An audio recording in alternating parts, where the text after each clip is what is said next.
Cain slew Abel. Noel Gallagher of those Britpop heroes Oasis has disclosed the crucial role played by fruit in the breakup of the band. Who threw the plum? Oh, he threw the plum. He's on record as saying that the idea of getting Oasis back together would make him vomit. Oasis were one of the best-selling bands Britain's ever produced, and they were courted by New Labour.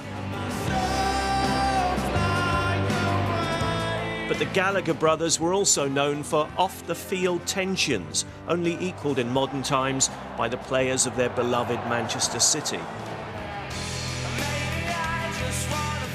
The Newsnight audience is all about arcane rock and roll disputes, goodness knows. But just in case not everyone's up to speed on Noel Gallagher and his testosterone-fueled relations with his brother Liam, think of the pugnacious ageing British artists Jake and Dinos Chapman, only with guitars. No? Well then, think of Ed and David Miliband, only with guitars. After one too many fights, Oasis are no more. The plum that Liam Gallagher threw at his brother, allegedly, may be the most important piece of fruit and veg in rock since Derek Smalls of Spinal Tap got busted going through an airport X-ray scanner with a contraband cucumber.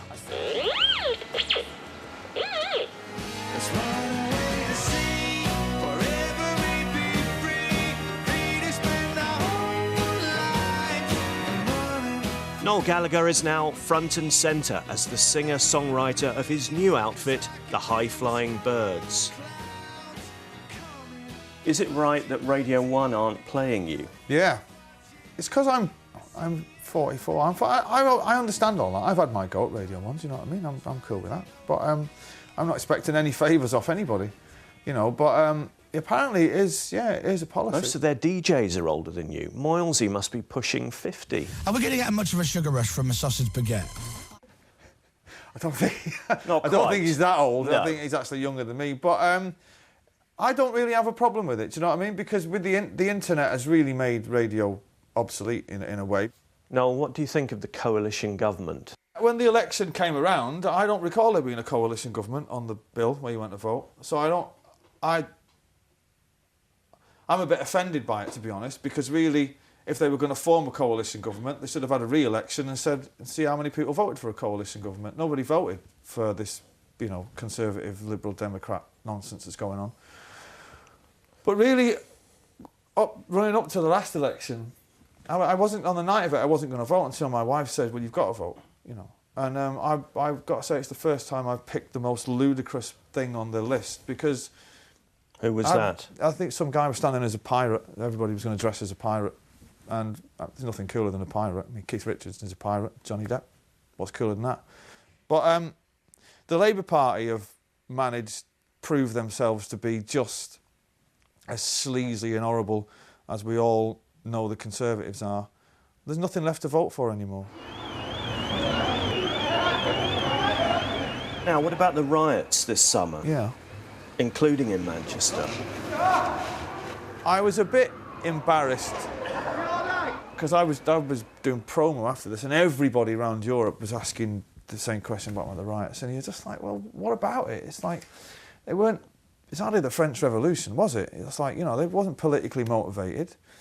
You know, it wasn't particularly against anything. It's like, you know,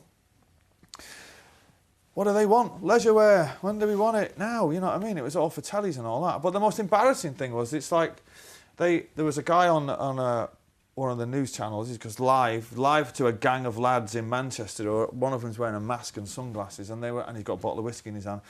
All he could say was, you get me, and in it, and like, you know, and he was saying, it's payback for the police. For the feds. For the police. And this guy was saying, why? And he's saying, because he arrests you for, like, stupid things. Like what?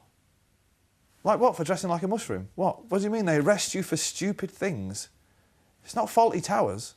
They arrest you for breaking the law, as I understand it, you know. When I was growing up, we were the working class and we were the lowest. There's a level underneath that now. They can't be bothered working class, you know what I mean? And they've grown into a culture of benefits. and all that. But there's many reasons for those riots, but there is no excuse. But, you know, if you're constantly bombarding young people with a lifestyle on 24-hour television that they can't have, magazines for girls with £2,000 handbags in, and, you know, X Factor and all this kind of celebrity lifestyle, which is frankly what all young people want. You constantly bombard them with that and then give them no hope of ever getting it. And then, you know, a few of them get together and they're like, we put Curry's windows through, you know, at least we'll get a couple of tellies out of it. You know, you can't expect them not to behave like animals, you know, when they're kind of uneducated like animals. Do you know what I mean? We have got the language of Shakespeare, the history of Winston Churchill, the music of McCartney, Jagger, Coldplay. Did you see David Cameron in the States the other week launching a kind of rebranding exercise? It did have shades of Cool Britannia. Can that kind of stuff ever work in your view and from your experience? There are all those terms like putting the great back into Britain and let's get Britain working and all that. They're just vague one-liners to appease the people on the news channels. They don't mean anything, do you know what I mean? They don't mean anything. It all boils down to basic human values in the end, and if you don't give people work and if you don't educate them, society crumbles. That's the end. That's it. You know, you can do as much for businesses and small businesses and, you know, loophole tax and this, that and the other. It really all comes down to basic human needs, work and education. And if you've got that, people have respect for themselves and respect for each other eventually. You can't fight the feeling. Noel Gallagher's solo record comes with less baggage, political and other, than some of his earlier work. And that's just fine by him. I was never a child prodigy or anything. I was never pushed in one direction. It's happened gradually for me, and I never set myself any targets. I was always just really going along with it to see how long it lasted before somebody said, "You're an absolute charlatan, get out." And I'd have gone, "Thanks for that, but anyway, it's been great, thanks, bye."